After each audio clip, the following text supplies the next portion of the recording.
Everybody. Hi, magandang hapon sa inyo lahat. Good afternoon to everyone. Thank you, JJ, for that wonderful intro. No, um, every time I get invited for such talks, no, I'm always excited. No, when I see the number of participants who are enrolling themselves to get to know a lot of what's happening right now, and particularly also looking at infosec. Now, as rightly said by JJ, no, hindi na ako technology seller. I don't promote technologies. I don't sell a certain product line, but I always look at everything from a strategic point of view. What sometimes we call an enterprise view.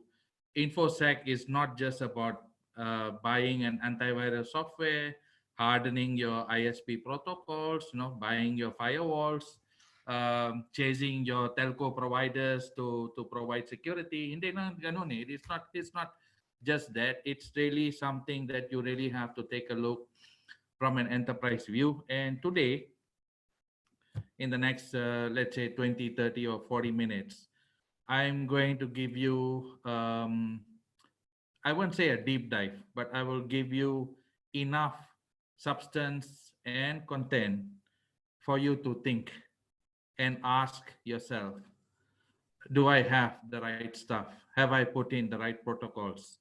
Alam mo yan, di ba? Most of you know this, and it's a fact that ever since last November or October, when the pandemic COVID-19 came into the environment, and today it is a full-blown disaster of some proportions, life has come to a complete standstill, or it is moving at such a slow pace that everything is being questioned. Do I have the right things in place? Do I have the right safety protocols, etc., etc.? But business continues. Business has to continue. And today I'm going to talk about how you should look at InfoSec from a governance perspective for managing, maintaining, and running your business on a day-to-day perspective. Let it be you're an entrepreneur with your own business. Let it be you're a legal advisor for a law firm. Let it be anything and everything. You need to understand the bigger picture of what you're doing. I know most of you have the luxury of working from home, but are you really cut out and designed to work from home? Because most people are not. And I have a checklist which I'm going to show you in a short while, that will question, and probably you will ask yourself questions like, oh my god, I'm not ready for work from home. I'm still an office 9 to 5 kind of person. No, so let's take a look at it. I'm going to share my screen now, and we are going to get into the mechanics. All the materials that you will see right now will be shared to you. You can always take home. I always believe in giving pasalubongs to all the people who attend my various conferences over the last 20, 25 years. So I will not break my rule today by not sharing. I believe sharing is caring. So I'm going to give you all the materials. And if you need anything more, you can always reach out to JJ's group, and they will be kind enough to come and share it, or ask me what are the things that you're looking for, and they can point you into the right direction with the stuff that I have. Okay, InfoSec governance in the new normal. I'm still trying to digest what a new normal is, right? I'm always used to normal lang bago ano ba bago yan new normal. Will we go back to the old normal, or will there be a futuristic normal? Okay. So the question I asked today is, what and how are we managing this, or how are you managing this when it comes to infosec? Okay. And believe me, I am just right beside you, sitting in the same chair and questioning every day with the president of Megabyte. How do we ensure that our company stays afloat and we are still able to operate when 60 to 70% of our workforce is stuck in project sites or are at home with very low to poor internet connections, and we want to force them to continue operating because we have this problem called no work, no pay.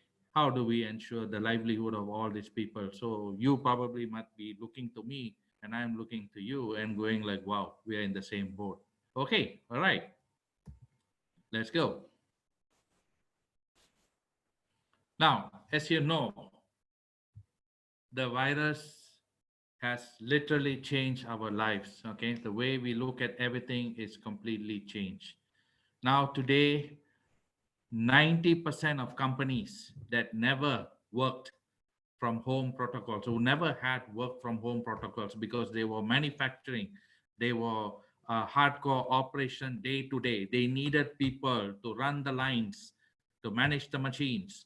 Today, they are probably the first of the many billions who are now told to work from home. Laptops, desktops are being brought home, connected to home internet systems that was used for leisure and recreation, and today it is powering office work. Okay, and this is all happening for some of us who are not in the BPO industry. Probably for most of us, if not some of us, we are doing all of this for the first time, and I guess we are all learning as we go along. Okay, what has it made us do? Okay, what has work from home and coronavirus and all of this, what has it made us do? Okay, we are not changed, you know? We are still the same humans. We just don't go to work anymore in the office. We do different things, no? But organizations had to rethink everything, right up to the tables and chairs. We had to break our infrastructure up. We had to look at physical, say, oh god, about physical distancing, no? Okay, we started off with the word social distancing, but now WHO insists that we must call it physical distancing. It started with minimum 1 meter, now it's 2 meters. I don't know, maybe in another couple of months it might be 3 4 5 meters, you know. Physical distancing, social distancing has forced us now to remove chairs and say six people can't sit in a cubicle. It has to be two only. But all of this has been tethered or locked down to public infrastructure and the protocols that run the internet, because most of us who are not allowed to come back home, who are not allowed to come into the office, are forced to work from home. Okay, so organizations had to re-strategize everything, including my company, including the company I work for. We had to re-strategize everything. We had to now rent temporary office space in hotels, in big commercial buildings. We had to put people on hot bunking. Hot bunking for us means you come in from 9 to 4, and then somebody else comes in from 4 to 10, sitting on the same chair and table. Sempre naman disinfected, you know. We spray alcohol and we do all the safety protocols thingy, just to have two different groups of people come in and do the same job at different times. Resources had to be designed mainly for recreation, that we use internet. We bought certain internets for home Wi-Fi, home use, to play games, to download movies, to watch Netflix and Korean telenovelas. Now we have to use them for work, which is where my biggest concerns are coming from. Okay, your dining rooms, your bedrooms, your playrooms, your children's rooms, everything is now being converted to become workspaces. Your mobile device that you played Mobile Legends with most of the time, where your data was burned most of the time, now you have to save the data, because if your home Wi-Fi suddenly has intermittent connections because of power fluctuations and power failures, yun na ang cellphone mo, it becomes your hotspot, or it becomes your teleworking station. And wala na Mobile Legends, you have to use it for work now, you know. Then all of this is becoming challenging for most of us, if not all of us. But what has happened to companies? What has happened to organizations?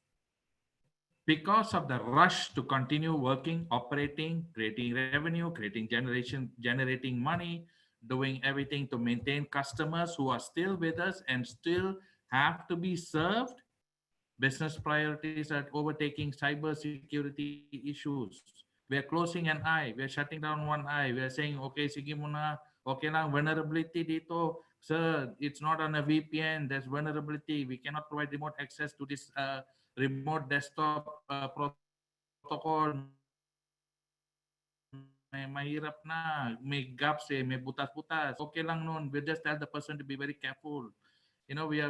Our business priorities are taking over, taking our cybersecurity standards, or whatever protocols we had when we were all working inside the office. And And just like everybody who's now told to work from home and redundancies are happening, people are being laid off, people are being told contracts are not being renewed, IT and security support staff then is also suffering. People are also being reduced in that department. The bare minimum are being kept. Okay. Cybersecurity, information security is slowly taking a backseat, which should not be in the case of some of you who are sitting in this in this conference or attending this talk, which should not be.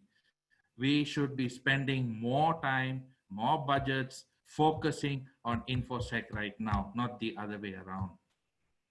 Technology capacity is also limiting right now. Okay.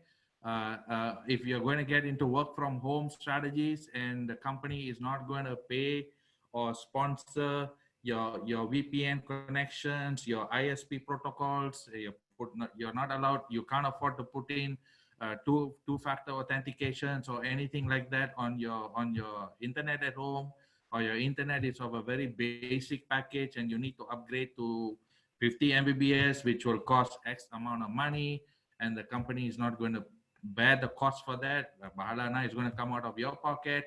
Those are also going to be capacity limitations. And the worst one is the mental stress that each and every one of you go through every day. You know, there are even people in my organization who come and sit in my office and talk about their fear about them being redundant in the next 6 months if the vaccine, so-called vaccine or flattening of the curve doesn't happen. And guess what? It's already 1 week into GCQ. Everybody's talking about what's going to happen next week when the month ends. Are we going to get back into MECQ, ECQ, GCQ, or are we going to look at new abbreviations and new protocols coming out? No? So you have to take a look at those things also, Tamaba. So these are the challenges that we are having. But what's the end result?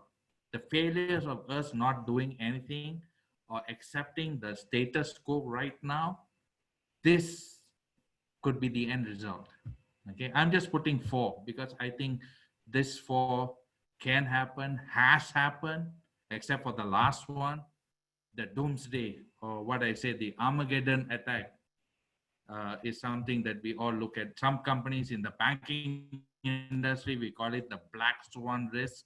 Um, I just call it zero day. Zero day is a reality. It's a reality. If you saw the movie Die Hard, you would probably go like, oh, okay, it's a fire sale. Yeah, okay, something like that. Okay. The end result today, what? Remote user credential theft is already happening, my dear friends. Remote user credential theft is already happening. This one affects what? Work from home people most directly because of your security systems are at the bare minimum. Okay. And most of you log in into your company systems to download and to work on files and etc etc. Hackers are now taking that opportunity, that the mass amount of remote connections are happening, can conceal malicious logins also, that hackers can come in with the many who are logging into the day-to-day company systems, and those are going to be very hard to be detected by your security teams. Okay, your log files have to be checked on a daily basis, and all of this is going to be a difficult exercise if your security, if your IT people are focused on day-to-day operations of managing employees who are working off their desktops, their own personal desktops or company given laptops or even their own laptops. Okay. And we are also seeing an increase of phishing emails with malware sunk into it. Okay, coming in into users now, personal users. I'm not sure if you are one of those people. Are you experiencing a lot of junk and spams coming in into your systems? Because right now that's really very seasonal and it's really peak at the moment. It's attacking, and a lot of phishing emails that are coming out for all kinds of stuff. And the third one, which is really very interesting, and the one that you need to be very careful of, is the coronavirus updates that are coming from so many different websites. Some of the websites you don't even subscribe to, and these websites with coronavirus and COVID-19 in the URL are dangerous. Please please make sure that when you open a URL on COVID, looking at whatever progress reports and etc., that is coming from elsewhere, please be very careful on whatever you click on the links. If it is asking you to join, if it's asking you to take a survey, take a poll, upload this or tell them this or tell them that, your location, just be very careful about what you're doing, because at the back of all of this, there could be malwares which are hidden, that are just waiting to spring and get your information and data. The last one, yeah, we call it the Armageddon of all attacks, the zero-day attack. There are companies in Southeast Asia. I know for a fact there have been companies which were attacked by ransomware, and the entire enterprise system was locked out. Certain servers were locked out because of carelessness and negligence of people replying to emails and updating their passwords on bogus emails, thinking it was coming from the IT department. We have actually some cases here in the Philippines. There's also been one or two cases. I'm a Malaysian. I've been living in the Philippines for the last 21 years, and I've been very involved with many hacker societies or infosec societies in the country. And there have been cases. No, they are not major or big cases, but there have been attempts for companies for zero-day attacks on companies. Okay, so some of the end results, which is not supposed to scare you. I'm not here to scare you with all of this. I'm just telling you the lack of awareness could lead to some of this, if not other stuff that could happen. And you be and the worrying thing I have is, are you aware of your controls and protocols? Okay, let's take a trivia. Let's do a quick check. I'm going to open this to anybody who's willing to answer some of the questions on this check sheet. It's a nice check sheet. It's mahaba ya na. It's 12 pages namane. So we are not going to go through an exercise of answering each of the questions in each of the category. So it's there with you. This was shared earlier to you. If you have time, take a look at it at a later time. But take a look at this. Look at category number one. Um, the 6 important things you need to know when you have work from home alone. Okay, are you ready for loneliness? How can you deal with virtual interactions? How can you utilize your breaks? Will you be able to go out, do hobbies, help? You might be questioning like, Anuba, sabinya IT governance tapo, he's doing psychological checks on us. I'm just giving you a random checklist that has all the components, and browse through them, because I'm going to browse through them slowly. Okay, these 6 questions are about you, about how ready are you for working from home, because question number one was really interesting for me, because I am not a person who can get cooped up and work for 8 hours. I need to walk, I need to get out, I need to go to the coffee machine, or I need to go to the pantry to get a glass of water and to make chismes at the water bottle station with other colleagues from other departments. At the moment, I can't, because there's nobody in the house. So I can walk around to the water bottle station, and the only thing I can talk to is my dog, who does not talk much about IT stuff. So I'm not ready for that kind of stuff. I need office environment. I need to be able to psychologically tell myself that I need to dress up and go to office at 9 o'clock and come back home at 5. That's one category. Work from home self-assessment questions. You need to thoroughly assess this to if you fit the bill, if you yourself fit the bill of being able to work from home. So this is there's about how many questions here? 32 questions, Mahabayan Toy. There were 32 questions. So interesting. Look at question number 8. How do you plan to handle household chores while you're sitting and working from home? Because the last thing you need is when you're doing a virtual meeting on Zoom and you got your katulong or your kasampahay at the back washing plates and knocking all the plates over the sink. That's not going to be very motivating, Or if you're going to be in your room and you're conducting your meeting, and in walks in your 7-year-old son because he can't download his game because the internet is matagal. That okay. So how do you deal with those kind of things, right? So there are 32 questions here. Interesting questions. There is no yes or there's no right or wrong answer here. This is just a self check. on how ready you are to be able to do work from home.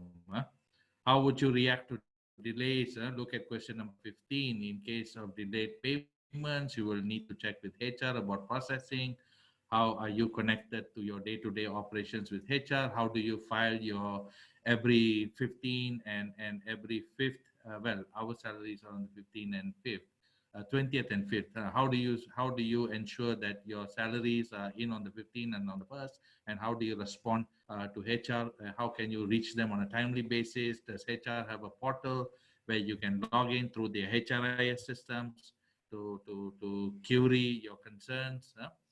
Do you respond to mails promptly? Do you have a habit where you check mails first thing in the morning when you're about to start work at 9? You check for the next first 30 minutes your mails, and then your next check is going to be just before lunch at 12, and your third check will probably be at 3 o'clock before your break, and then the last check will be probably at 5 before you break off for the day. But I'm very sure most of you here agree with me. Work from home has now totally changed our working lifestyle. I'm very sure some of you start as early as 8 o'clock and finish as late as probably even 10 o'clock, 11 o'clock. And you still take emails, you still respond to text messages if they are work related. There's no such thing as cutting off. There's no such thing as I'm home now, I'm at 5, I'm putting my bag aside, I'm switching off my phone, and I'm not going to be taking any work related calls until next morning at 7 or 8. I think that lifestyle is gone. If some of you had actually lived that lifestyle, I think those lifestyles are gone, right? So there are about 32 questions here that you can bring back. But one thing, these questions are not just for you, okay? Please share them to all your friends. Share them to all your friends who are stuck in work from home, okay? If they didn't attend the conference today, libre lang this form. This check sheet is libre, okay? I'm not going to say this form is only for you. You should not share it to anybody. Libre naman. You can share it to anyone, okay? You can share it to anyone.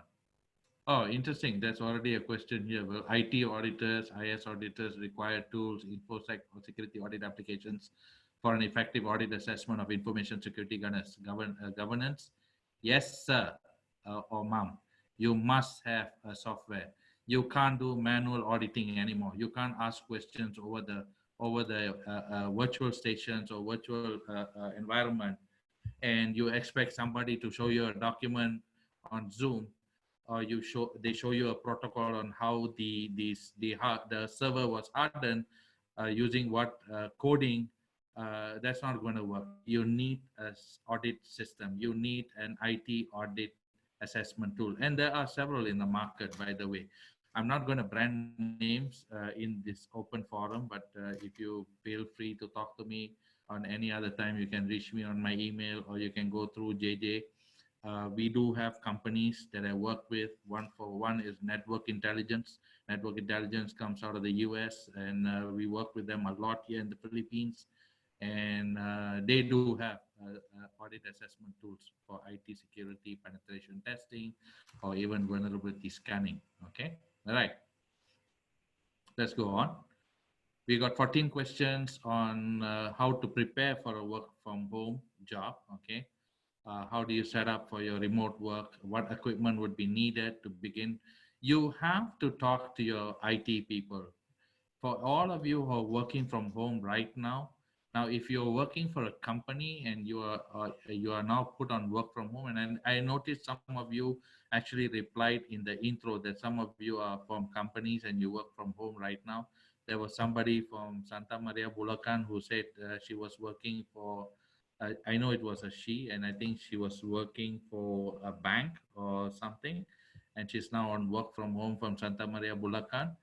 I hope you have actually checked with your IT department and got a list or a check sheet of the most minimal things, the most minimal lang, no? I'm not talking about high-end stuff, minimal lang. How should your home Wi-Fi be configured? How should your home Wi-Fi be configured? And how should your laptop or desktop configured? Kasi bawal yan for you to download stuff because you're at home now. Okay, company laptops, bawal yan Netflix. Bawal any kind of third-party systems. Only company-approved applications should be operating on it. For example, The laptop that I'm using right now, this Dell laptop was issued by the company.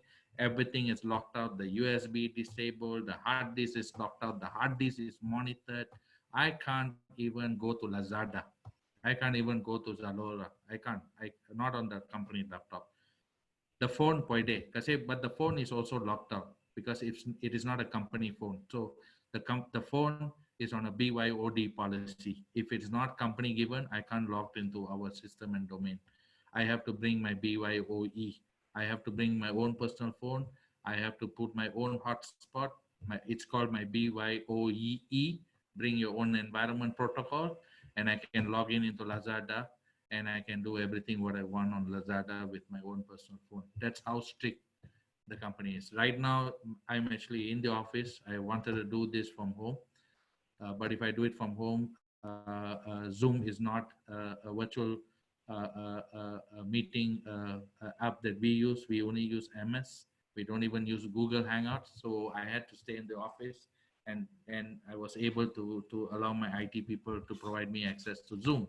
Okay, so protocols like that you really need to know. If you were already given those protocols for all sake and matter, please ensure that you are complying to them. And if you are not, please raise a ticket so that your IT people can quickly address it for you and not be a vulnerability. Okay. So there are about, I know, 12 questions here. I mean, sorry, 13, 14 questions here, asking what type of option, what type of jobs that you do, and how do you to what are the qualities that your bosses want to see in a person who's remote working. Okay. Now we can keep on going. There are 15 questions on managing yourself at home. How do you take care of your health and your mental health, and how do you deal with your children, and how do you handle distractions at home, neighbors or anybody coming in from Lazada wanting to do deliveries, etc., etc., etc. Okay. Now this is kind of interesting because it's a check sheet of many sorts. Okay, while it may look at IT or your readiness in your technology platform, this can be also used on you or on your colleagues and how you work with them. Okay, all right, interesting. So I've got a couple of questions coming in. Very nice. I've got. There's somebody who's asking. Let's keep it as open discussion. I'm gonna answer questions as and when questions keep coming. I'm asking our IT personnel to allow me to use VPN in my company laptop. He ignores me, but other company laptops use VPN. Can you please give me an idea why? Bucket, he doesn't like you. Joke lang. Okay. If you are not getting VPN in your company laptop, now the first thing we need to figure out is, are you processing confidential information? Are you processing sensitive information? Are you having remote access to the files in your company network? Was your laptop or desktop set up for RDP protocols, remote desktop protocols? Was it set up in such a way that you have remote access to your company files sitting either in cloud, in your company systems? If yes, then you seriously need to talk to him to find out why. If you're not accessing company data, you're not accessing the company's cloud, your laptop is static, you have your stuff and you're working on that stuff and you're sending your stuff in emails, chats, okay, which by the way should not be also. Siguro they are prioritizing VPN connectivity kasi mahal yan na. VPN connectivity to those who have sensitive or privilege or confidential information processing capabilities, no? So I will not mention the name of the person who asked this question. Bahala, I think you should talk to your IT and figure out why. Now, if the person you're talking to is ignoring you, go straight to the boss. You really need to take this protocol. Now, I think JJ is jumping in to answer this question for you. Which one? The USB password? Sorry. The other one before VPN access. Wala pa. She's requesting VPN access, but the IT guy is ignoring her. I don't see any legal issue here. I think this is more of a might be an expense issue, right? Personal. Yeah, I think because kasi VPN connectivity for remote from work from home mahal yan kasi mahirap to get a package because it's also dependent on different systems, different users kasi PADT, Converge, may Globe, iba-iba yan eh. There's configuration and all of that required eh. I think you need to talk to you directly to your IT to figure out why. Kasi sometimes static na the laptop is static. That means you don't access. You're not one of those people who are required to access company information on an RDP, and you're not required to connect to the company's network or access. Siguro, maybe. I'm not sure because the question is quite generic in understanding. So please revisit and have a chat with your IT administrator. Kasi if you are holding sensitive information, the last thing you need to do is send that on open waves where there's no protection. No. Second, another question: does USB with password protection coming from IT safe to use? Yes, sir, or yes, ma'am, whoever that is. Yes, it is very, very safe as long as the password is controlled and it is not shared to anybody. Okay lang yun ng USB. Okay, because that is the new age now. People are actually using a lot of password protected USB. Okay lang yun. Okay. Some companies even disable the USB port, so you can't even connect to the USB port. All, however hard you try. Okay, so that's a good point. You should do that. You should invest on password protection USB. Okay. Well, there's another question here. Private practitioners, self-employed entrepreneurs and small business owners investing in a VPN a good step to take at this time? Yes, ma'am. You should. What other infosec measures would you recommend for self-employed people and entrepreneurs? We do not have the IT institutional support accessible. Ma'am, simple lang. Look at your internet protocols lang, the connectivity. You could have got a basic package for movies and recreation. Ngayon lang you're doing trabaho from home. Upgrade muna. You need to have better authentication, WPA or WEP. Change muna your password every 3 months. Change your login password. If it's a Wi-Fi, hindi nang LAN connected cable, and most of us at home Wi-Fi, diba? Change the password every now and then. And password protocol naman, diba? You shouldn't associate the password to your birthday, your children's name, your husband's name, family name, blah, blah, blah, blah. That is already like, I don't even need to talk to you about those things. Those are like, I think 10 years, 20 years ago, dinosaur English, no? But I tell you something, don't trust your neighbors. Especially when you have Wi-Fi. Change your passwords every now and then. Okay, if you can buy VPN, better, because you're doing business already from home, and your people are also going to be connected device, just not you. So VPN is a good investment right now, because I can tell you, neither nobody sitting in this room knows when COVID will leave us, will ever leave us, will there be a vaccine that will work. The COVID scenario is going to be somebody from WHO, a friend of mine from WHO told me, be ready for the next 10 years, Kamesh. I said, be ready for the next 10 years for what? For COVID. I said, are you kidding me? There's Sputnik vaccine. There's a lot of vaccine coming from China. Yeah, yeah. Don't hope on that. If it works, it works. But there is a major production issue, volume, so it may not come in the right time. Be ready for a long haul. And I agree, many companies, including ours, we are getting ready for the long haul. And to tell you honestly, 60% of investors who are playing the share market right now in the Philippines are long-term investors. They are not looking at short gain profitability right now. Those who are in the game are for long-term investments on stocks. Okay, so it's going to be long-term, and you have to take a look at it like that. Okay, I hope that answered. Work from home setup, company's proprietary information becomes more at risk of data breaches. Geofencing, yeah, that's nice. I like geofencing.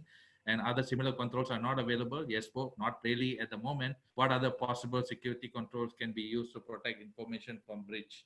If you're looking at organizational strategy, I think if you wait a few more slides, you will see that I have many organizations. Actually, there are 10 organization strategies that I'm talking about, which can be a replacement to geofencing and any other more expensive protocols that may not be readily available or budget friendly right now. Okay, so let's take a look at that slides coming in or not. We will not be able to finish this talk at any point of time, right?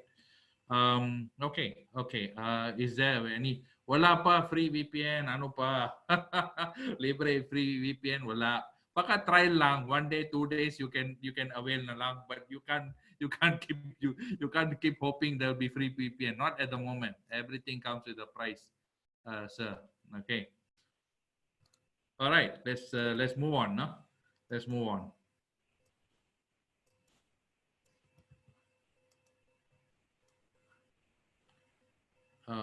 Okay, I need to shut down the questionnaires. Okay. So there are more questionnaires here. There are more checklists that you can take a look at. Let's not get too hung up with this because I think I have more interesting materials coming up. And let's take a look at our materials. Okay, let's take a look at what I actually wanted to share to all of you. Part one. Okay, part one. But keep your questions coming. Please keep your questions coming because I am not the kind of guy who actually stops to talk and answer questions. I take everything on the fly because it's important that it comes out of my head. When I see the question, I want to snap out the answer as quickly as possible before I get into many complicated discussions. Part one, let's take a look at this. Okay, the 10 to-do list from an organization strategy. Now, don't get too hung up with the word organization strategy because organization strategy today means already people working from home. The organization strategy today is already broken into pieces right now. It is no longer a centralized organization, but it's already a decentralized organization where the company is allowing people to come in and work from home or even work on the fly, right? Work on the fly means people can actually work from any remote site. It doesn't need to be just from the home.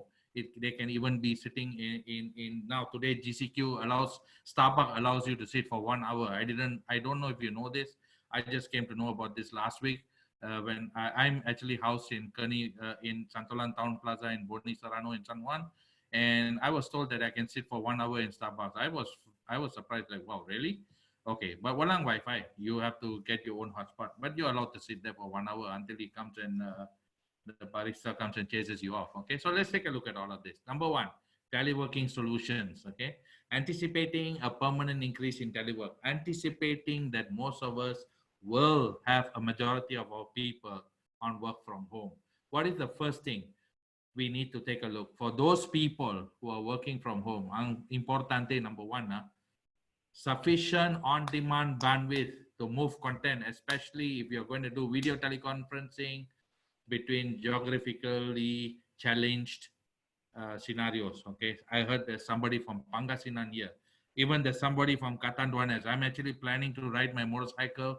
I'm a big biker, and every time I get a GCQ opportunity, I ride far.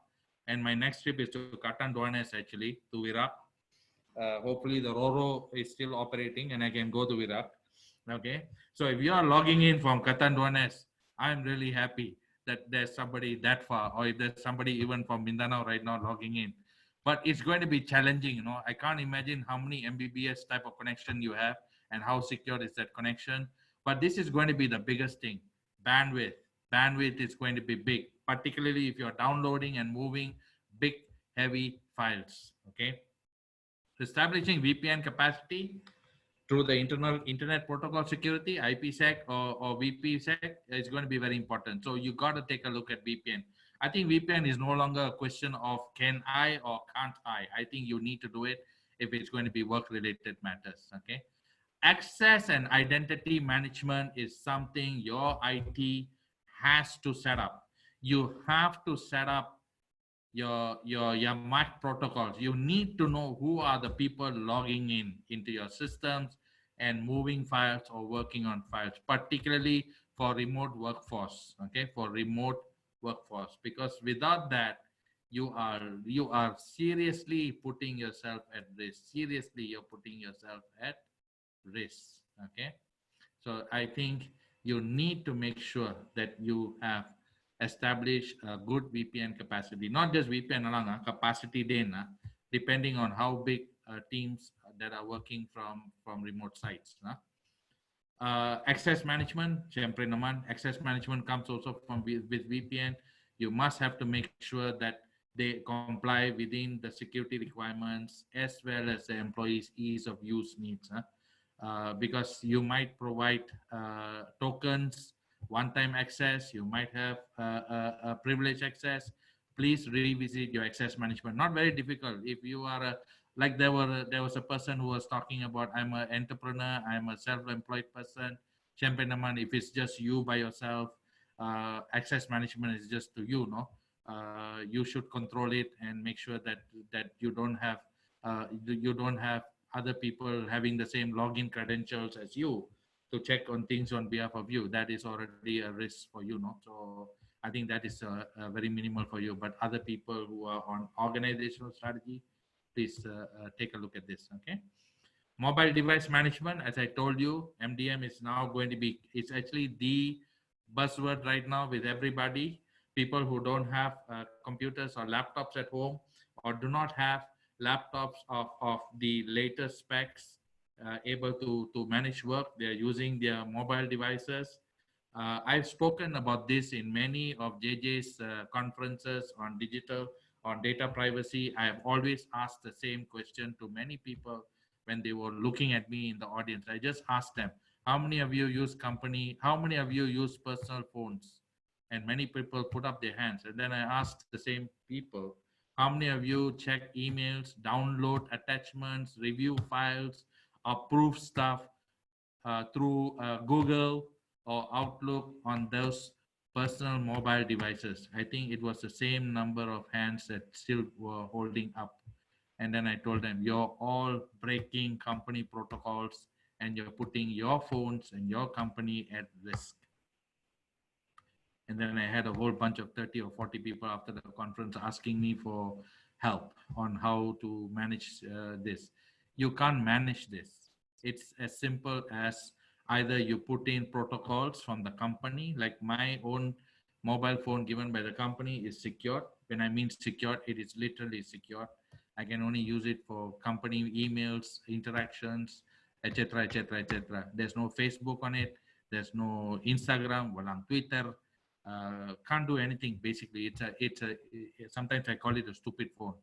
I can't do anything with the phone other than take my president's calls in the middle of the night. Okay, but then I have another phone, my own personal phone, that I interact everything else. But I make sure the personal phone doesn't have the company email. I have my own personal Gmail on it, but I don't have company property or company information. I don't even log into the cloud using my personal mobile phone, because the Mac and the digital footprint of that personal phone was never registered into our system. Okay, how do we do that? Mobile device management, very simple. You can come up with your own BYOD policies. Now, if you have never heard of this or you have heard of it, but you never made one, Google me up, write me an email. I'll give you one policy for free. I have tons of policies on many stuff that I've written over the last 20 years in Infosec. BYOD policies are very simple. It has a set of protocols on what you can do with your mobile device, whether it's personal or company given. Because the most important thing, and believe me when I say this, 70% of information security is culture, habit, and people. 30% is technology. You can challenge me on that. You can argue with me for the next 3 days and 3 nights. I have no problem. But at the end of the day, I will still win. 70% is not technology, it's behavior. 30% is technology. Learn to live with it. Okay. Closely examining your enterprise, use of internet-based remote desk protocol, RDP. If you are using a Windows desktop, there's something called RDP, remote desk protocol, okay, which allows remote access of your Windows systems and servers and it makes an enticing target for hackers if they can detect your RDP settings. Okay.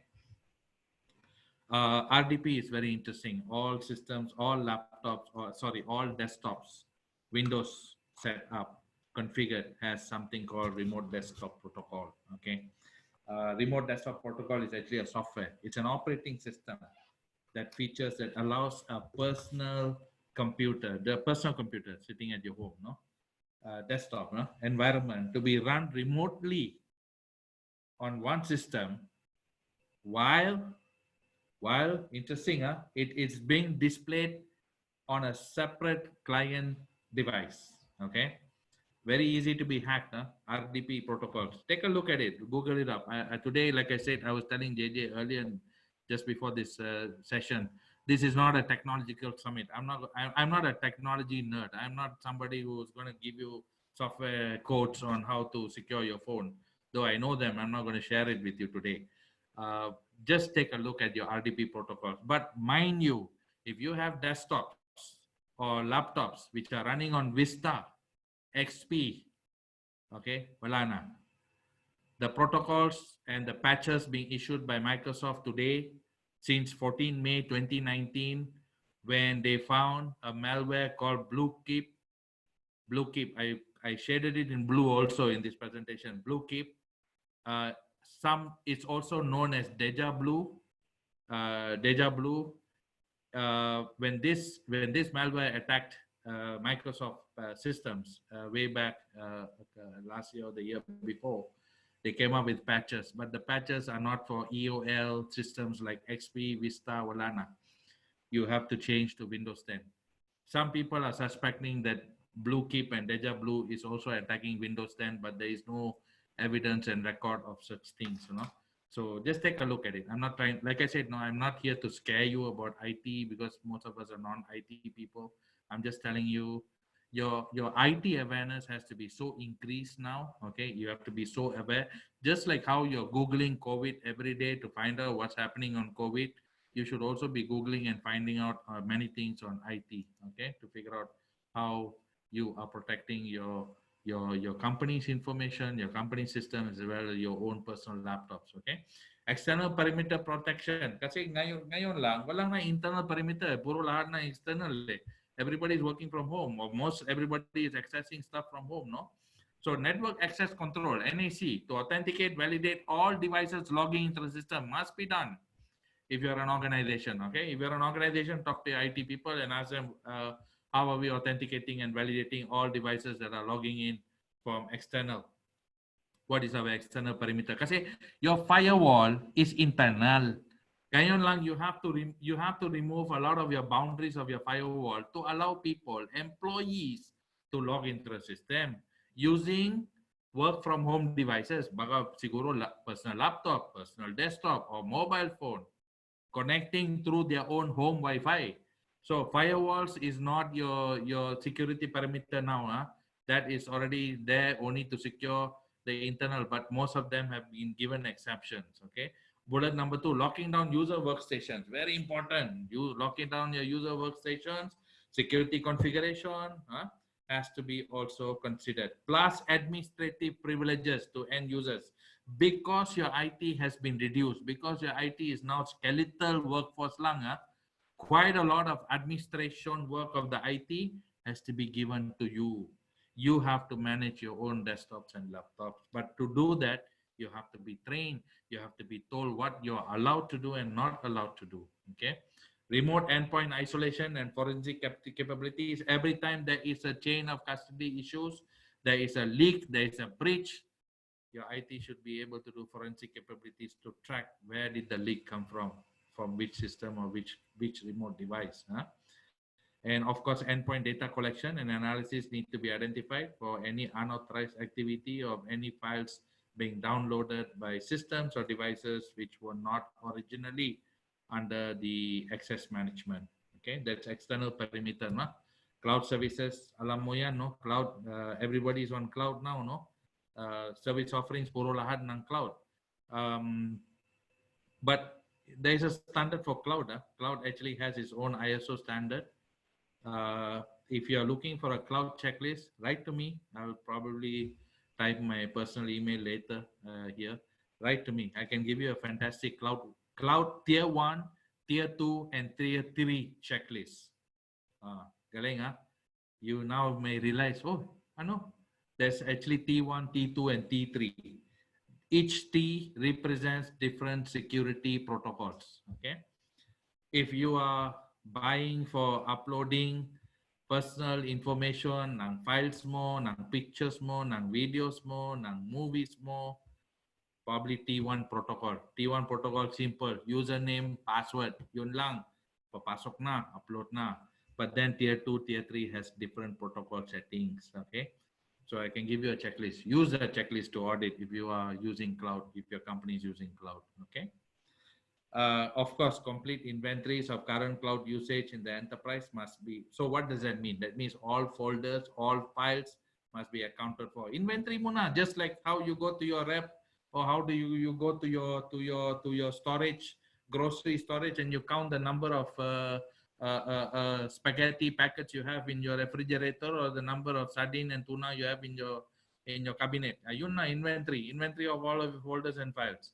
And if somebody is accessing those things at the end of the day, when I say end of the day, I don't mean at 5 o'clock every day you need to do this.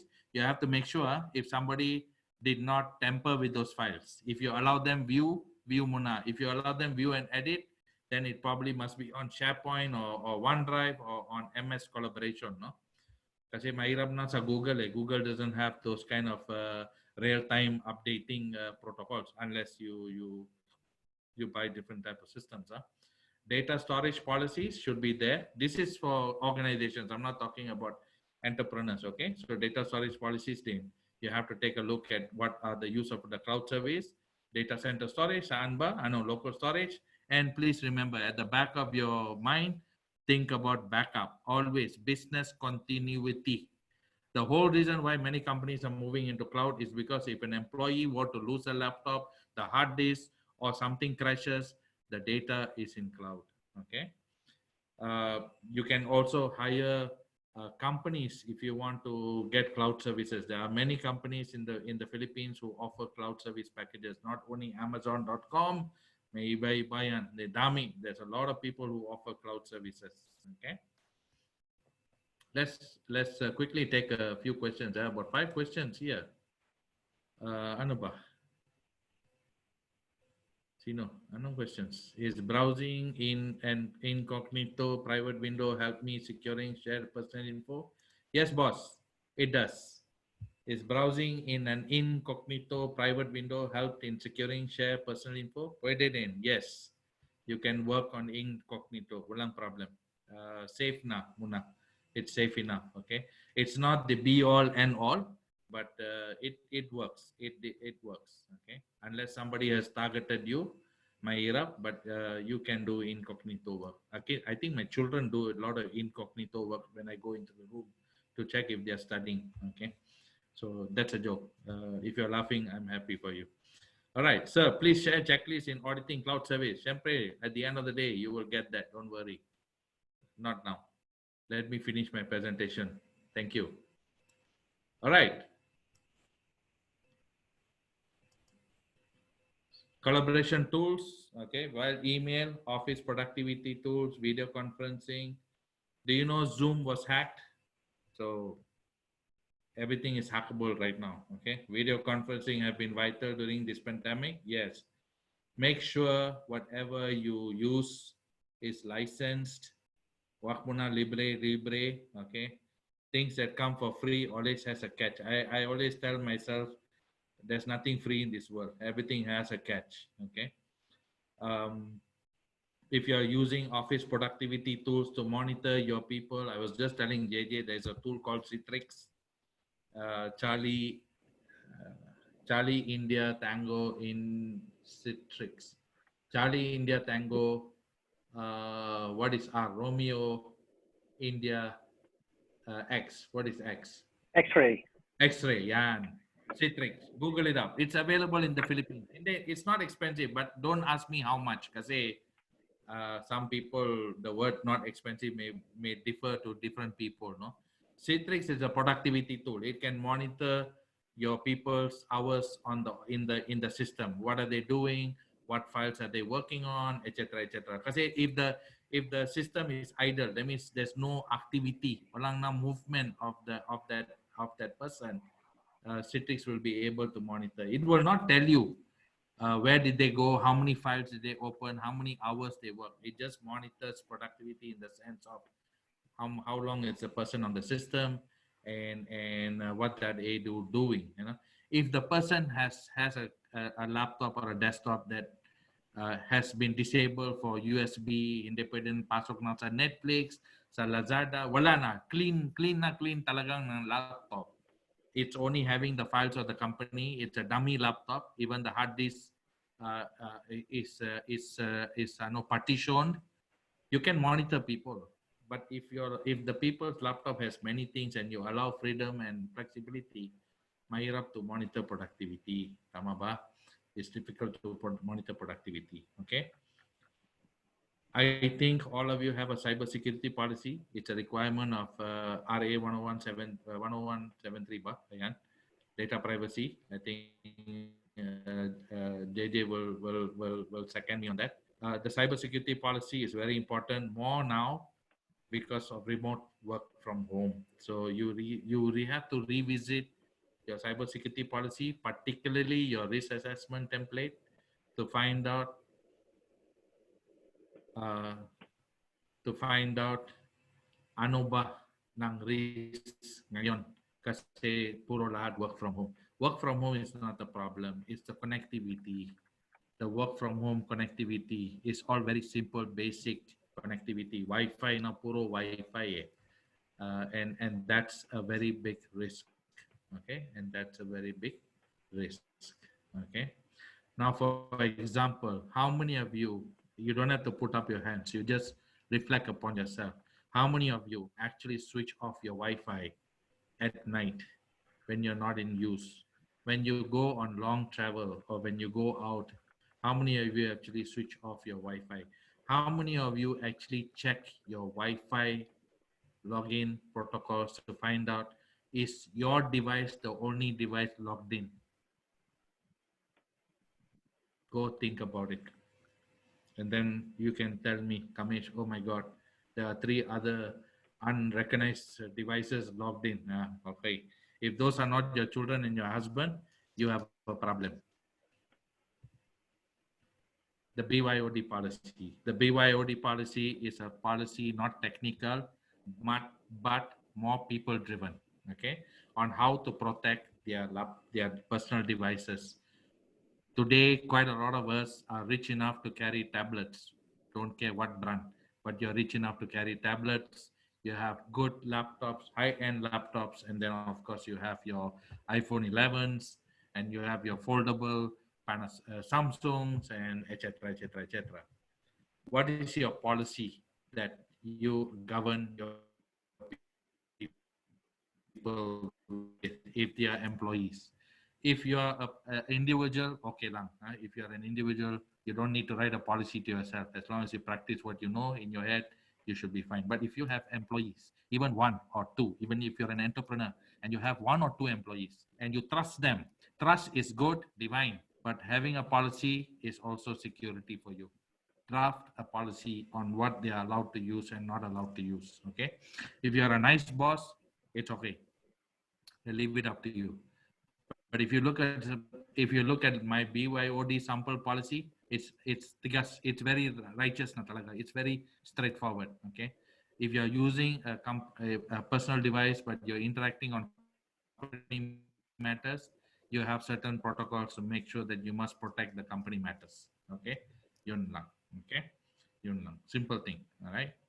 Of course, if you're a company and you have more than 1 person, please have, you don't need to call it what I'm showing it to you. You don't have to call it CIBR plan. You can call it whatever you want. Please investigate every breach or incident, because in investigating, you will then realize what went wrong, and you will probably now learn on how to fix it. Because ignoring things and thinking they will go away doesn't work anymore. Okay, letting one mistake, one incident of a breach, you let it go, you may then be seeing many other breaches happening without your knowledge. Check every in sorry, I accidentally pressed the key. Check every incident, Mona. Check every incident. Okay, check every incident.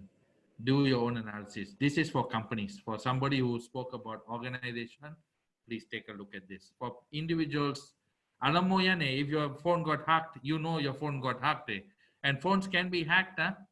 Phones can be hacked, my dear friends, okay? Stop activating your Bluetooth in supermarkets and malls. Always keep your Bluetooth switched off when not in use. Common sense will tell you Bluetooth is easily hackable. You don't believe me? Right after this talk, you go and while you're driving home or you're sitting in your house enjoying your cup of coffee, your three-in-one Kopiko, you type in Google, is Bluetooth hackable? And then you will make sure that your Bluetooth is always switched off whenever you're not using it. Supply chain and third party. If you're dealing with third party, and I gave a talk very recently in Byfield, the Bankers Association of Philippines. In fact, I gave them a very nice protocol on how to secure outsource.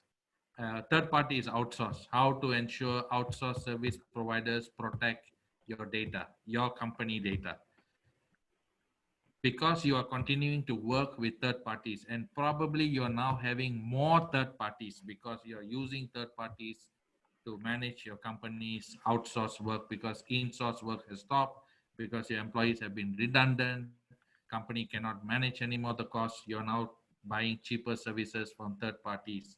Your risk of data security just goes up higher.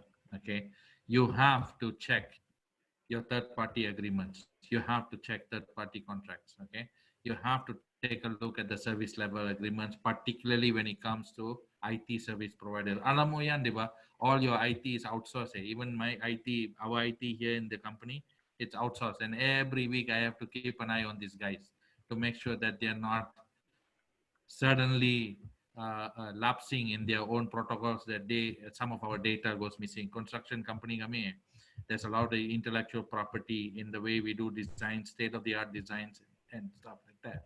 Okay, your IT should conduct cybersecurity audits through a technology, use systems and technology. I will not give you anything today, but you can always reach out to me and I can share with you a whole lot of technologies. In fact, we are using them also in our very own IT audits for all our 35 projects and our airport in Cebu, our airport in Clark, those airports that we build. We are using IT software, IT security auditing software from right here in San Juan, and we are auditing the IT protocols in the airport in Cebu. Okay, so there are cybersecurity audits that you can conduct. There's even checklists that I can share to you, but those are all manual checklists, you know. It's not software driven. No? Okay. Of course, cyber attacks. You have to take a look at what is your protection coverage.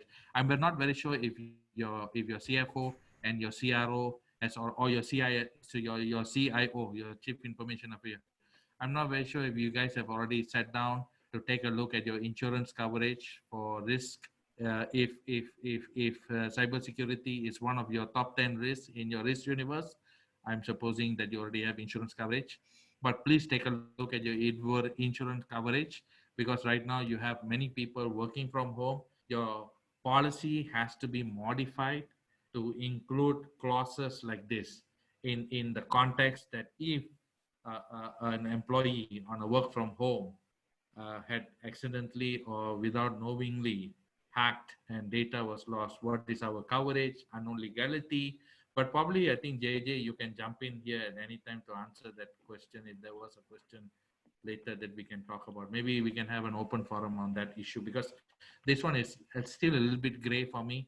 What kind of insurance coverage can we have to protect the company's data when we get into work from home and we allow employees to bring data home and process it on laptops or personal devices?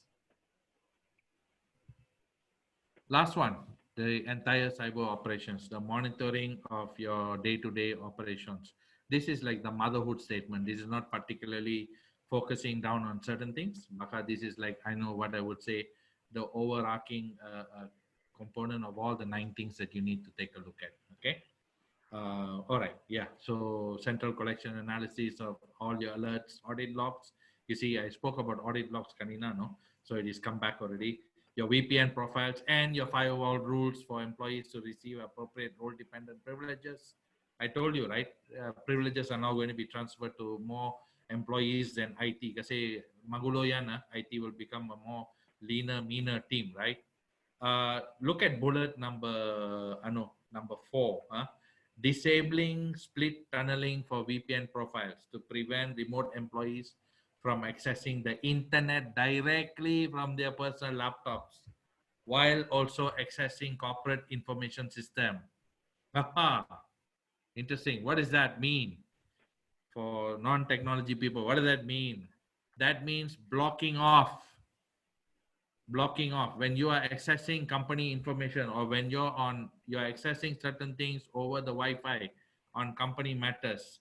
If the VPN has been set up in such a way that you have access to your company domain login IDs and etc., you can't log in into other systems. Pasok na pasok talaga the VPN is directly linked to your company data only and your company network. Wala na, you can't be doing other things on that VPN profile. Okay. Walang split tunneling. Isang tunnel lang. Diretso lang sa company network only. Okay. Secure access. You have to take a look at the next bullet. No, secure provisioning, secure access. And then, of course, siyempre naman, enforcing software updates. Patches, automatic patches. Hindi na push yan. Automatically, it goes into your system. Even when your laptop is on, the patches are actually coming in already from central IT. It's not going to be pull anymore. It's going to be push. And enabling multi-factor authentication. Okay. Multi-factor, two-factor authentication, or it can be a captcha. It can be a password sent to your mobile phone, and the mobile phone is registered to the system. Iba-iba yan. May dami-dami ng authentication systems right now. Okay. And I think right now, most companies, including the company I work for, and also many other companies I know of who I'm consulted in the past, their IT help desk has increased. The number of people have increased, the number of hours of operation, dami lang, talagang 24/7. There is more FAQs, and there's also more level 1 user IT self-repair privileges given. You can actually fix your own issues, the common issues that are triggered. You actually get your IT help desk to share those things so that you can actually manage your own IT peripheral or your own IT systems, and you don't have to depend on your IT department. Ayun lang, 10 key organizational protocols, okay? 10 key lang, no? Let's take some questions if there are questions. Kasi magulo yan. I'm very sure there must been some people who hopefully did not fall asleep but got confused with everything here. Okay, there's okay, let's take a look at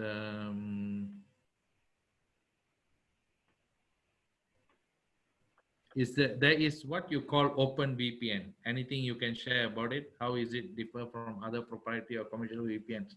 Open VPN is sometimes shared lang. It's not proprietary. It's not dedicated tunnels. Okay. It's like the cheaper version, discounted lang. There are vulnerabilities in it. Okay. If you want something secured, maybe you might have to pay the big bucks for it. Okay. But open VPN can be used. If your files are not of sensitive information, it's publicly available. Okay. Sharing is not so critical. There's no very confidential data. Okay lang yung open VPN. Kasi, and you can share it not consistent. You don't have to use it consistently. You're not uploading stuff into it, and you're accessing certain things at given times only. Pwede naman, because it's not like everybody has to buy proprietary and very secured VPN. Mahal kasi. Look at your business scope, look at the kind of data you're sharing, look at the kind of data that you're getting, and then you decide. Okay lang yun if you use open VPN. I know open VPN. It's what I call the slightly more affordable version than the more proprietary ones. Okay, so take a look at it. I think that depende lang to each individual. how you look at the type of sensitivity of the information. No? For small medium businesses, is Windows operating system the best for MDM and RDP or InfoSec in general, or are there other safer operating systems? Oh, Mac and Linux, of course, very good. Mac and Linux, very good per day. But Windows, I can tell you right now, is fairly good already for RDP and MDM. You can use that for general infosec for general sabi mo general diba, so you can use it for general because it's more affordable. And to tell you honestly, Windows right now, Microsoft is very proactive. You can see they have spent quite a bundle on they have spent quite a bundle on infosec right now, and there's a lot of protocols being put into infosec right now in Microsoft. And to tell you honestly, in our organization, for the last 19 years, we were very Google driven company. We Everything was on Google for us.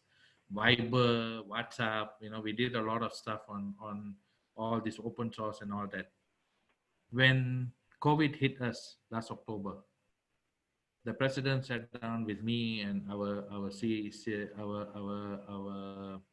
IT CTO and CIO, and right now I'm the acting CRO, and he only asked me one question: are we safe to continue like this? And I said, no, we are already too late. Digital transformation is the only way for us to survive. If we are not putting up buildings on site, we have to manage the business off site.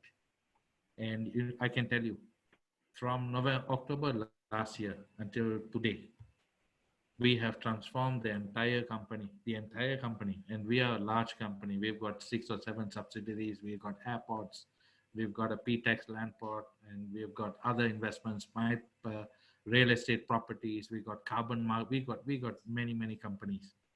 We transform all of them into Microsoft. That's from last October till this August. The entire company is on digital transformation.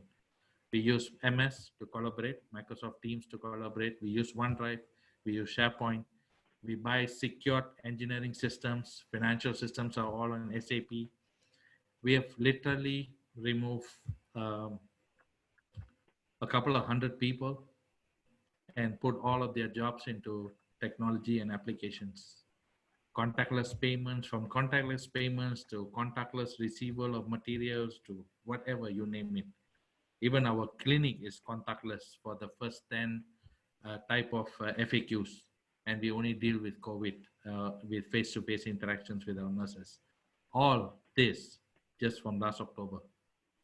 Some people call us crazy because it takes a long time to change platforms, but we did it overnight because all of us just had to change our lifestyles.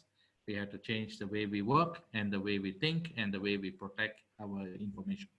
So everything is on cloud, and we have layers and layers of security. Everything is authenticated. Nobody can log in. No guest can log in into our systems. Every day our ITs continue to hack and break and crack our codes, and we keep on hardening. That's the investment we had to do to transform, to allow, I think, 80% of our workforce to work from home today. 80% of our workforce works from home today. Everybody who's not part of the concrete putting work or concrete or putting the building up are all work from home. So that kind of transformation happens. But like what I said earlier, no, the president initiated. So sometimes when you hear the tone from the top, management is key, management is key. Many people complain sometimes, oh, the management is not driving this. I used to not believe those things, but now I believe them. If management drives it, the president is on top of it, transformation is, we didn't spend a lot of money, to tell you honestly. I can't reveal all of these things, but we did not spend big bucks. We just had to spend for the licenses and the access and the firewalls and all the systems, but we did not spend more money in acquiring anything more than what is necessary, okay? So believe me, Mac and Linux is good enough. That's like what, the gold standard or something. Windows is sufficient enough for whatever that you're doing, because Sabemo, small, medium business, okay? In this current time, everyone should be concerned with security. Yes, sir. But for someone who mistrusts his or her internet security, antivirus, VPN, and other security tools, what advice can you give for that person? Oh my God. Ano ba to? Obsessive compulsive or paranoia? You don't trust anything? Oh my God. I remember this one client you recommended to me, JJ. You remember there was a Oh client yes, yes, yes. you referred her to me. It sounds like her. Right, right. I guess when you're in a situation where there's complete loss of trust, even with the remediation tools that you're using, Yeah, I think that you're in a difficult spot there. yeah, So if you're truly, I guess, for the truly, what's the word? For the truly paranoid, right? Here's what I would suggest. I don't know if you will agree with me, because I'm not an I'm not an I infosec because professional like you. because I have cases like this. To be honest with you, Yeah, this is not isolated, no, JJ, because I have one right. person in the company right now Yeah, that we are also having a challenging time because the person does not want to upload, share anything, or reveal anything. Talagang literally, okay? And they're not from right. legal. They're just an operations person. And Correct, and correct. and it was a very simple protocol for us. We just asked the person to make a choice. If you don't want to deal with sensitive and confidential information at your position, what is appropriate for you? Um, Right. do you Well, want? I was going to suggest now, Yeah. what if you buy a completely new laptop, never been connected to the internet? You buy a Wi-Fi hotspot, brand new. You get prepaid SIM for wireless internet. Yep. Put that in the Wi-Fi hotspot, and then I guess get an installer. So don't connect to the internet, but get an installer for the VPN.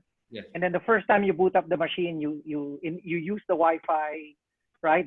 So essentially, what prepaid Wi-Fi, which would make it untraceable to a Mm. certain degree, and then you connect via the VPN. And I Pwede. suppose it's probably very difficult at that point. And then do not connect to any of your past resources. Don't connect to your Gmail. Don't connect, right? Set up your new, right, right. Maybe not use Gmail. Maybe use Proton Mail or something. You see, if your laptop is dummy proven, that means it has no connection to anything. Walang Gmail, walang Outlook, wala iba na. It's just like a Google laptop. Remember 15 years ago, Google came up with a Google laptop white in color and it did not have a hard disk. It only had a protocol that you log in, it immediately goes into Google Cloud. Yun lang, that kind of system will work for you because anything that you mentioned here, your internet security protocols can be compromised because if somebody knows how to hack because they find you among the many thousand and many digital codes, they find you and they can hack you, you're vulnerable. Your antivirus, every month, without you knowing, there are patches being sent to your antivirus. I think some of you know, some of you don't know. Your antivirus is always updated based on spams and malwares every month by even the world's best antivirus providers, Kaspersky, Trend Micro, lahat na meron. Yeah. Uh, There's actually a question here. Two people have already asked questions regarding Google. So they're asking what your thoughts are about G Suite, Google Drive, using Google for, say, sending a link to a Google file, a Google Doc file, as opposed to sending, say, an attachment. Do you think Google is a safe platform if you're Google going is to secure, go on very the cloud? secure. Google is I wouldn't say very. Google is secure. I will just say Google is secure. They are equally, Right. their security is equally as good as Microsoft. Okay. Do you Yeah. know that Google defragments your data? Your full name and birth date is stored in nearly 7 different systems. Your first name and last name is not together. It's in a different system. Your front month date and your year and your month is in different systems. They decrypt Right. it and it's stored somewhere else. It's expensive. It's expensive what they do, but they do it because of premium services. So if you are a Right. Google Suite service you avail that, you're pretty secure. Now, of course, syempre naman, JJ, it will not apply to a single individual. Mahirap na. that's expensive, no? But if companies apply for Google Suite like what we did, we were secure. But Right. we had a different direction that we did not want Yeah. to use Google, but So the way I think about the cloud and the way I think about Google Hmm. is that so one is that Google's been around for I don't know 20 years, right? And I don't think I've heard of an instance, and this is something that I guess hundreds of millions of people, maybe billions of people use Google every day, and yet I don't think I've heard of a situation where Google was hacked. No, never. They must have data centers all over the world, right? Never heard of an instance where they were hacked. Probably Last week they were down, I they think, must have for had many near attempts lang, but pero wala na actual. right. So they're good at security. Yeah, correct. So hopefully that answers the question. And for the Right. person who doesn't trust anybody, that's going to be a difficult life, huh? but there are many ways you can do it. But right now, I don't think I can tell you over this discussion. But if you like to chat with me separately, I think I can give you some pointers, lang. Because I had a person who was talking to me for about 4 months, and I tried many things on that person until I had to come back to JJ and say this one requires a different level of intervention. JJ is no longer IT. I think it's really somebody is tracking and stalking this person as individually, So I think that I can talk to you about that. There's a nice, interesting question here for law firms that store large amounts of personal information. Is split tunnel VPN sufficient to ensure data protection? No, sir. I think you need to go for full tunnel VPN. Split tunnel VPN, there are vulnerabilities here. And if your IT is not really on the mark and on top of their game, checking on these things regularly, if you're not looking at your audit log files, you're not checking anomalies and all of this, mahirap eh. Unless you have a system and application to report immediately from the audit log files, any kind of anomalies or any kind of illegal or unauthorized logging in at different hours from different domains, siempre puede. But if you don't have those things, I think full tunnel VPN is good. And on top of BYOD policies, I like your thinking process, because I know one of the oldest law firms I was a consultant for some time, about in 2018, we implemented VDI for mobile device to allow remote wiping of all the lawyers' phones. I say most of the lawyers use personal phones, tablets to save case files, and I was very dead against that, because sometimes the case files, the physical file is in the storage area. A legal counselor gets the file for an upcoming case. There are 365 sheets of data inside there when taken out. When they bring it back, we don't know if there are 365, 366, or 382 pieces of paper now that needs to be considered as confidential. Or what if some of the soft copy files are tampered with by the legal counsel during the case, kasi it's not locked, word file yan puro lahat They don't like PDF, they don't like the thing to be locked, view only, gusto niya, some people, they have this power and special, privileges, senior legal and all of that stuff. I had a difficult time. So I said, Sige, let's just spend money. I told the IT director, let's buy a mobile device swiping, remote wiping. And every once I will not give the frequencies. And every time we suspected something, remote wipe the data completely from the mobile device. And it worked. They were pissed off, but it worked. So sometimes I have to sacrifice people's happiness for protocols, no? So it's a chicken and egg, I think, or something like that. What you would say is using any Yeah. dash remote access. Yeah, Diba JJ. Yeah. So I mean that was a problem as well in our office, and so Dropbox is problematic in that sense because what happens is if you have your files on Dropbox, then all your lawyers will have a copy of all the files on their devices, and when they leave, you don't know if it really. Of course, there's a protocol that it's supposedly to go wipe, but if they copy it onto their local drive, then the Dropbox folder will disappear, but the local drive will be able to keep those files. So we stopped Dropbox for that purpose. and that Yes. we limited the ability of a lawyer to access the files remotely. Yes. So this is why I think Google Docs is superior, because Yes. what happens is they work on the document in the cloud, so which is Yes. convenient because they can work from anywhere. But Yes. also the lawyer doesn't have a copy of that file Never. because that file is in the cloud. But the Right? downside So with Google Docs is it's not yeah. real time.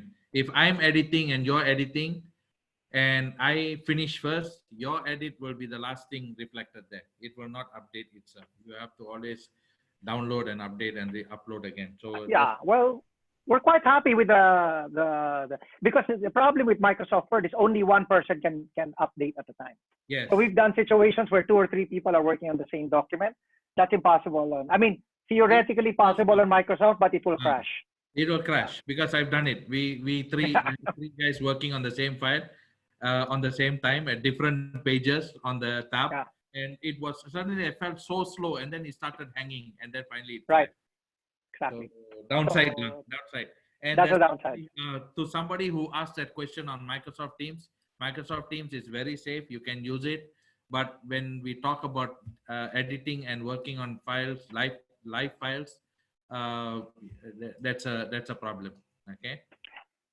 Kamesh, I'm wondering, are you starting on your second part? Because we're coming up to Yes. 5:30, and I'm Yes. wondering Yes. whether I'm about to you want to start. get to that. So, Yeah. yeah. Yeah. All right. Yeah. And the last question, yes, your processor is i3. No, upgrade to i5 because your i3 is not compatible to the current Microsoft setup and all that. Matagal yan. It will be slow. Believe me, it will be very slow. Any desk for remote access is good. You can use it, sir. Any desk is okay lam for IT support. It's safe. All right, part two, the technical parts that you can take a look. Very short, very fast, but the technical parts that you share this to your IT people. If you're an organization, you can share this, but if you're an individual, appreciate it to the fact that you can probably do certain things on this. Okay. This is from PricewaterhouseCoopers. This is not my own legacy or my own principles of how things should be done. I always believe if there's something doable from outside, copy and paste and sharing it to others is also good enough. This the three-tiered approach is being used by many of us, and it's a very good write-up from PricewaterhouseCoopers on cybersecurity. There's short-term, medium-term, and long-term. Okay, take a look at the short-term. VPN, private VPN, identity management, endpoint security because of work from home, employee awareness. Interestingly, employee awareness and frequent patching. And frequent patching doesn't need to come from you. It can be from the service provider, the product provider, or the application provider. Tapos medium term, have stricter work from home guidelines. The laptop or the desktop that you're using for work shouldn't be also the laptop or desktop that your children are using to play games. Okay, or anything. Your wife shouldn't be also using it. No co-sharing of company devices or personal devices when it's work related. Okay, insider threat analytics. This is something that you may not be able to manage because insider threat analytics is when the hacker is your own friend. The hacker is an employee in the company trying to get stuff out, trying to copy intellectual property data because the fear of redundancy, because they heard redundancy has happened in the company. Now they are fearing that they may be the next one on the chopping block. So now is the time to collect as much data information about the company because that will secure a job somewhere else because they are coming with knowledge. Okay. This is cannibalism, internal cannibalism. Okay. Strengthen security operations. Your SOC, your IT department SOC has to be more alert now.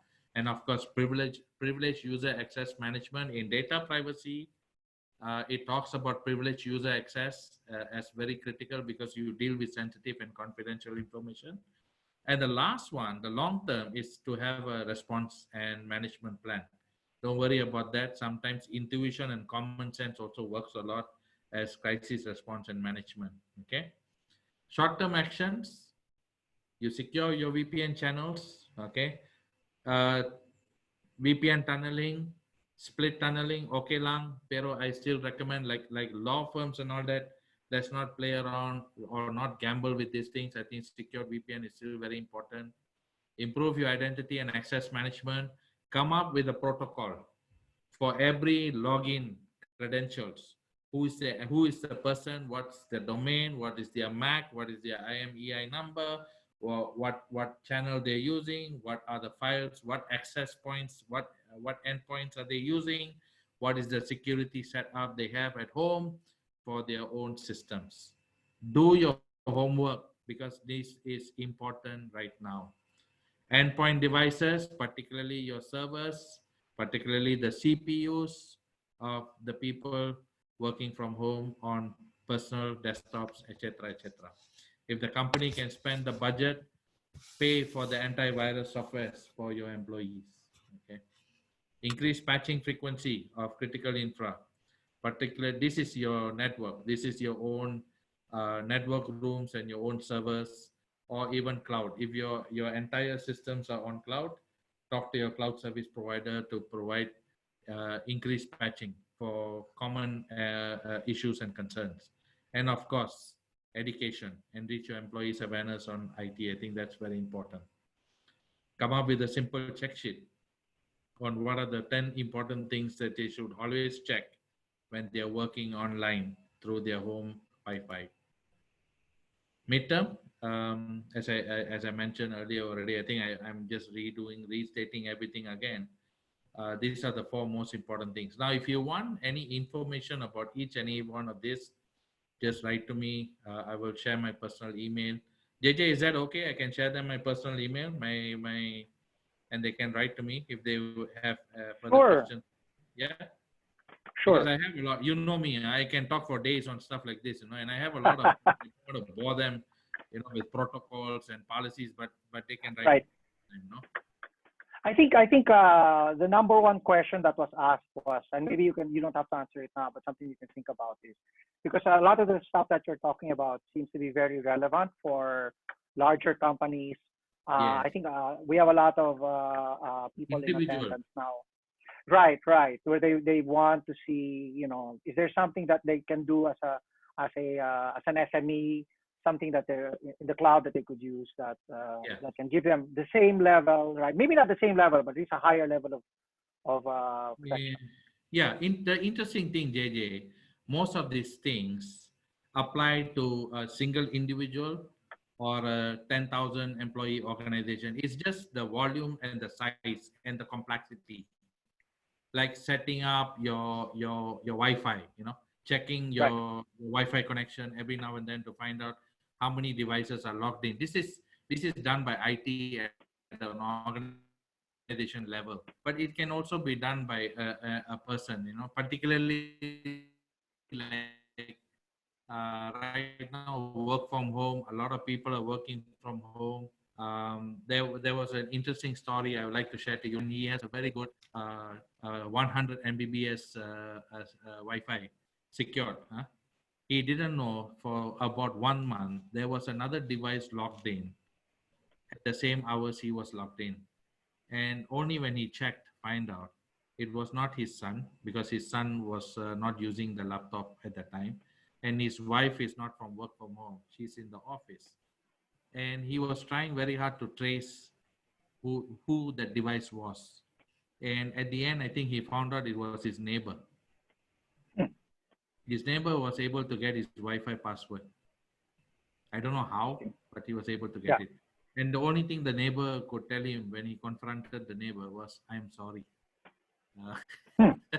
ang mali, baksak lang ang wifi ko kasi trabaho ako din. Sorry lang pare."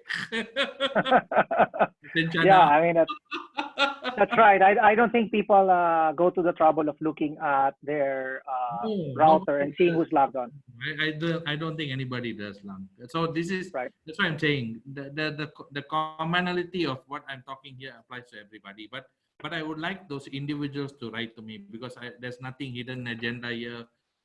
Because I don't do service, I don't consult anymore. I just talk and train, So I have a lot of stuff I can share with people. So I'm more than happy to share things with them. Okay. All right. So the last Right. one is your response plan. Now, even if you want a crisis response template, no problem. You can write to me. I have one. You just have to fill up the blanks and remove the logo of the other company. Joke. That's a joke. Okay. All right. Yun lang eh. That's it. That's all I have, guys. I hope I did not take too much time. I hope it was